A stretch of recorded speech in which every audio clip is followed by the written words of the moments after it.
Officers and men of the Nigerian police, along with dignitaries and well-wishers, earlier today converged at the Eagle Square in Abuja to commemorate the Maiden National Police Day, an initiative of President Bola Tinubu. The event focuses on honoring fallen officers who made the ultimate sacrifice in the line of duty, as well as the brave men and women of the force who selflessly serve the nation, protect the communities, and uphold the rule of law. And the event described by Vice President Kashim Shettima as a recognition of the sacrifices and commitment demonstrated daily by officers across the country also focuses on strengthening police-community relations and enhancing public trust in law enforcement. This is being achieved through humanitarian and community-focused activities, including medical outreaches, community engagements, and exhibitions by security agencies and partner organizations. Inspector General of Police Kayode Egbetokun has reaffirmed the force's commitment to professional excellence and public service and urges Nigerians to celebrate and appreciate the Nigerian police and their invaluable contributions to national security. The National Police Day and appreciating the Nigerian police will be our focus on the program. Thanks for joining us. I'm Victoria Clinton.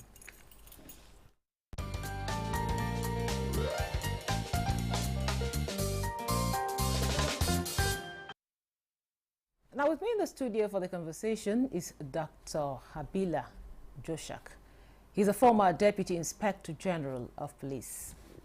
Glad to have you in Nigeria today. Thank you for having me. And also joining us via Zoom is Jide Ojo. He's a public affairs analyst. Jide, thanks for joining us once again on Nigeria Today. Happy New Week, Victoria. It's my pleasure. Thank you, Jide. I'll start with you, Jide. Having listened, attentively to the introduction, we're having it is a maiden edition of the National Police Day. So why do you think it's important to have, a day for the Nigerian police? And of course, how do you think it will help in improving the image of the police force? Thank you. I think it's a welcome development to have a day set aside to evaluate the performances of Nigerian police, to encourage them, to listen to their cries, to applaud their achievements, and to meet their challenges. Almost every aspect of human life has a day set aside for it by the United Nations. I don't know why there is no day set aside globally for the Nigerian police, for the policing, world policing system.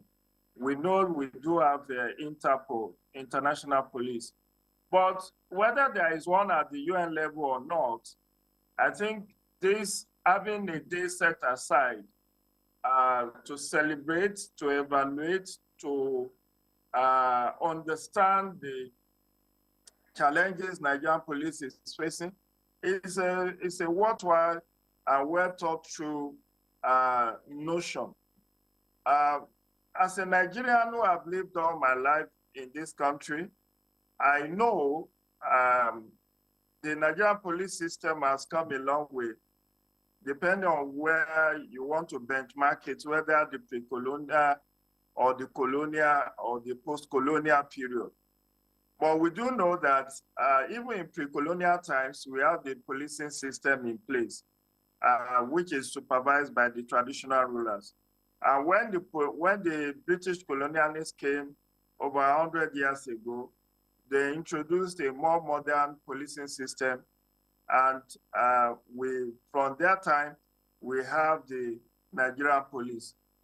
While it may be true that a lot more could be done to guarantee security and welfare of citizens, we must understand that the Nigerian police have been working within a system that is suboptimal. They face a lot of challenges. They are poorly funded. And I don't even understand why many Nigerians still choose to join the Nigerian police, because the pay is so poor that ordinarily, if you wanted to be rich, you should not even bother going to the Nigerian police. And because it's a work that carries a lot of risk. It's like the day you sign up to be a member of Nigerian police, you sign your death warrant, because duty calls 24/7. Even when you are supposed to be on leave, you could be summoned for national assignment.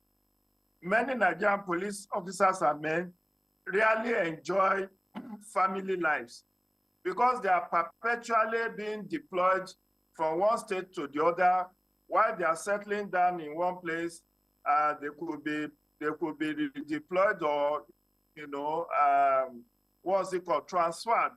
So they are almost always on the move, and the family is left in the care of their wives, who happens to play the role of both the father and the mother. And we need to appreciate them for this sacrifice. While you and I may be sleeping in our homes, they keep vigil to keep us safe. Like I said, they are not where they ought to be in terms of what the international policing system should be. But we cannot say we are where we used to be, because the Nigerian police system is one of the most reformed institutions. In fact, I should say that the last administration of former President Muhammadu Buhari did a lot for Nigerian police, from the amendment of the Police Act 2020 to having the Police Equipment Trust Fund bill passed, and then setting up the Police Equipment Trust Fund, to increasing the salaries and allowances of members of the Nigerian police. All of these are part of the reform that has happened in the Nigerian police. We also have the former President Muhammadu Buhari, ordering that 10,000 constables should be recruited every year since 2016 or 2017. Unfortunately, the infighting between the Office of Inspector General of Police and the Police Service Commission has impacted negatively on this recruitment exercise.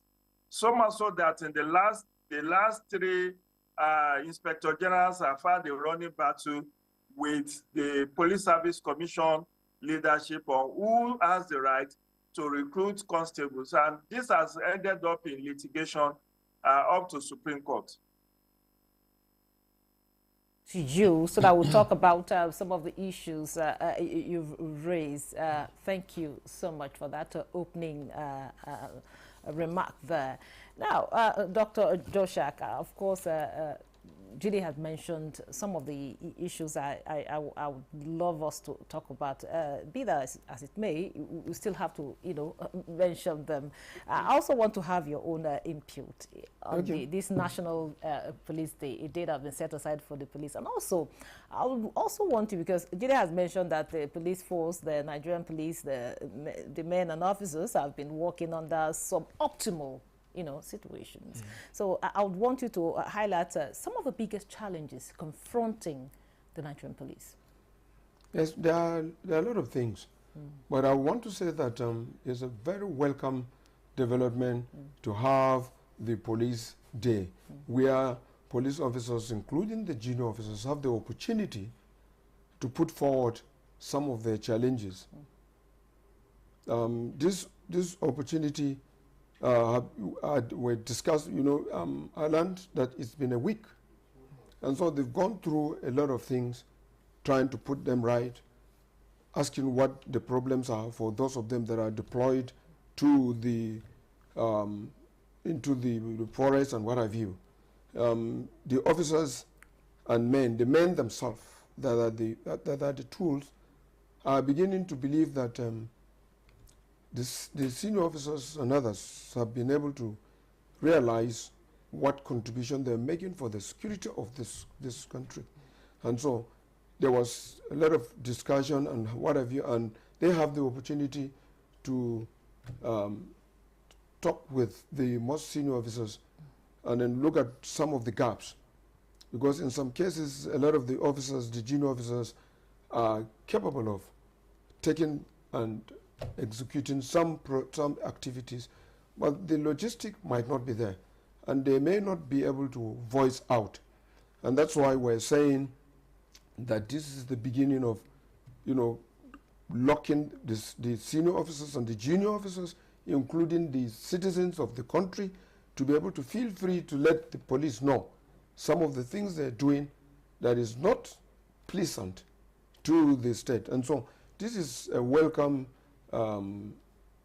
policy that has been brought in, and that will also narrow the gap between the senior officers and the junior officers. And then the junior officers would also want to know what the problems of the citizen are, because they meet with them all the time. And so this, we saw people being invited, and we saw a lot of, it's been like 6 days, if I'm not mistaken, they've been on this. And so they've been able to look through the police, the senior officers, and the junior officers, and then try to explain to the citizen why they take some decision and why some decisions are not done, so that when the public has trust in the police, so a lot of things will happen, because they will be part of it, and there will be a lot of information that the police would not pick on the street will come to them. So today, it's a very welcome development that we will see a change in some of the way the people look at the police and the way the police will treat the citizen. I think that there will be a gap that will almost be knocked together.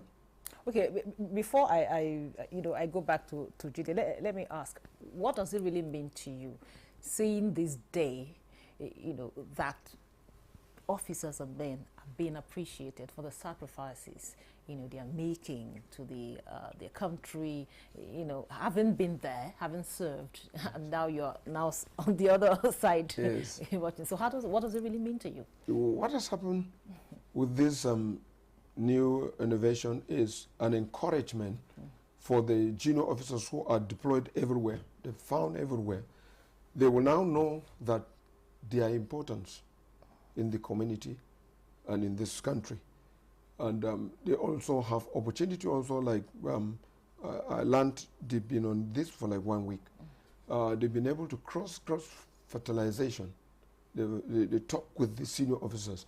The gap between the officers and the men could be very, very wide. And so given assignment, and most of the junior officers are those that are deployed out there to meet the citizen. And if they are not encouraged, and some of the things they desire to have to be able to do that are not given to them, they may not have the dust, the audacity to voice out and work and fight for what they want to have, what they would have to be able to work. They just go, because they can't talk to the officers. But with this, there will be some cross-fertilization of ideas. The gap between the officers and the men will be close. And therefore, the officers also must make sure that the men that are deployed to wherever they are have the required things that will make them work well. And so insecurity and a lot of these things that people are talking about will be a thing of the past. Okay. Now, back to you, Jide. From your own end, as will I say, as a civilian now, as a civilian, what are some of the major achievements you would say that the Nigerian Police Force has recorded, in recent years, when you compare, the force compare it to what it used to be in the past, comparing it to this recent time? Okay, so part of what I will commend the Nigerian Police for is the innovations they have brought to policing. Now it's technology-driven Nigerian police. They now use helicopters, they now use drones, they now use CCTV, they now use scanners. They now, they've been able to infuse technology in their deployment and in their as part of their training and part of their deployment to fighting insecurity. You recall that 10, 15, 20, 30, 50 years ago, there was nothing like drones.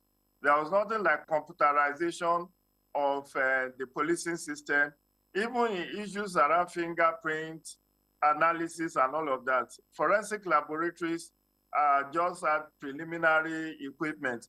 But today you have highly sophisticated technology solutions in terms of forensic laboratory, drones, scanners, jammers,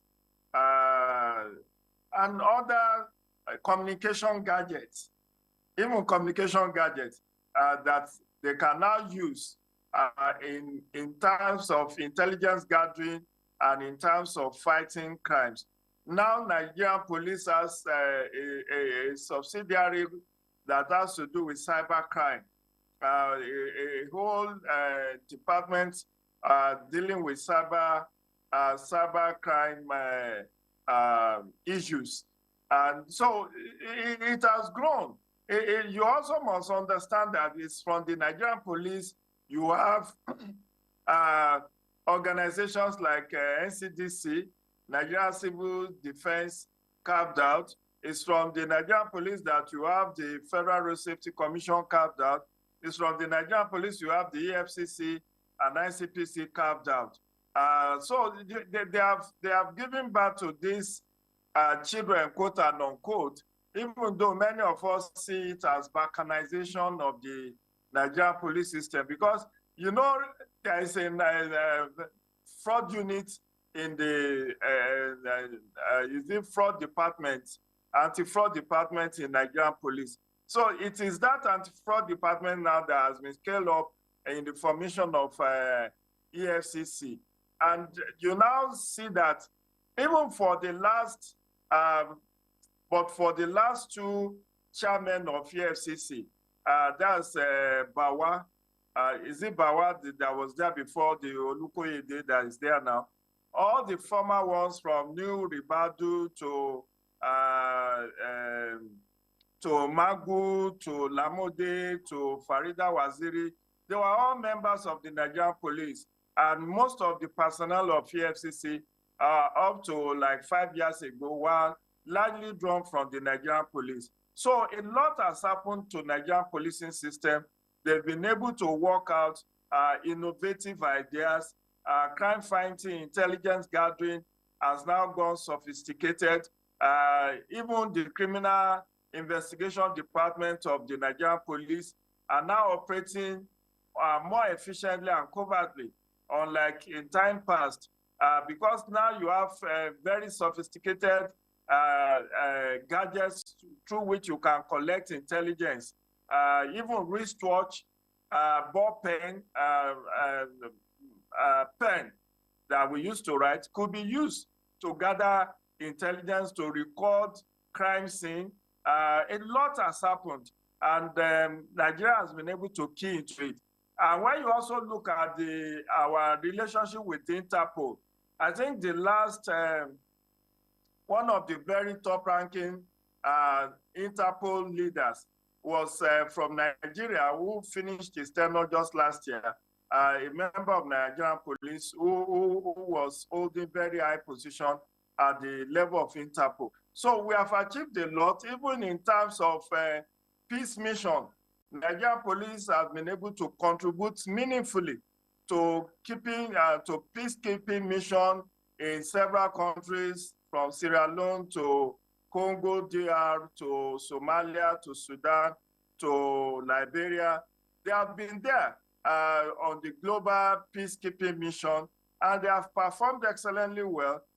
Many of their personnel have come back home with medal on this peacekeeping mission. So, thank you very much, Jide. Well, we might come back to you later, but let's Dr. Joshak also talk to us. Of course, Jide has mentioned quite a lot of things that a lot of improvement that have been recorded by Nigerian Police Force, and of course how it has evolved over the years. Now, talk to us. How can citizens better support the Nigerian police force in their effort, to maintain peace and security? Yes, for us to have a lot of things that will throw out crime and criminality in this country is that the citizen should learn to trust the police. The citizen must say something if there's something, because it's not possible to have a big space where we have policemen deployed everywhere. And in countries where you see a lot of successes, is that the citizen must be very, very also proactive and have an eagle eye to get to the police in the event of observing a crime being committed. And in that case, sometimes they will tell you, we won't say that, because if we tell the police are going to go and reveal that and then point at us. And then the criminals will run after us and sometimes take our lives.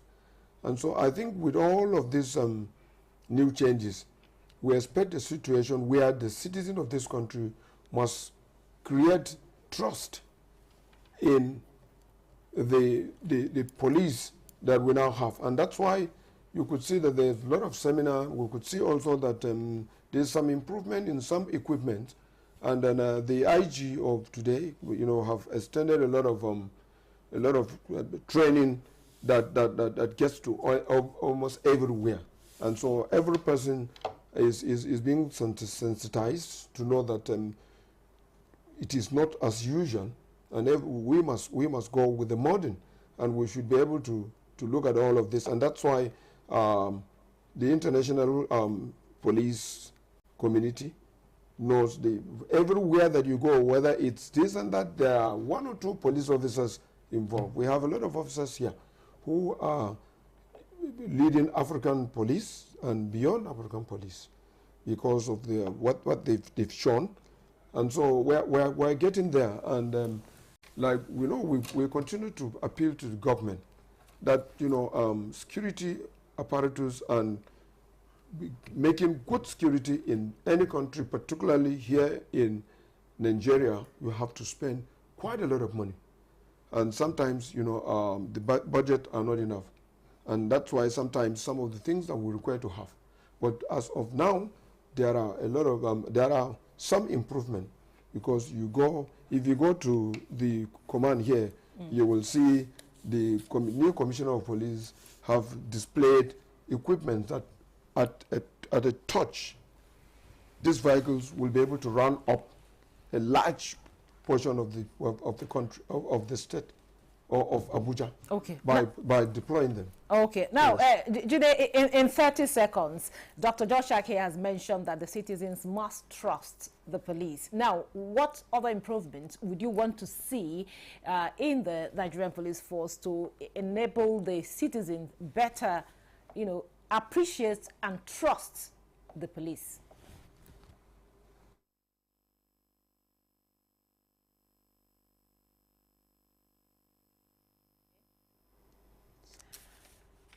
Okay.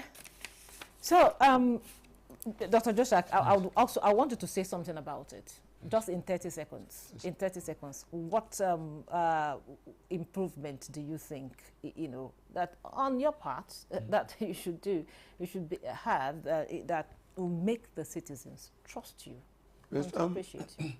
Some of the training institutions now have good syllabus and what they take them through, and in no time we're likely to see a very, very, very, very robust police officers who also have known what is happening in other nations, where you have to be very polite with the citizen and stand for the citizen, and do not do illegal things, in the sense that you just create some other things and then allow and make the citizen believe that these are laws.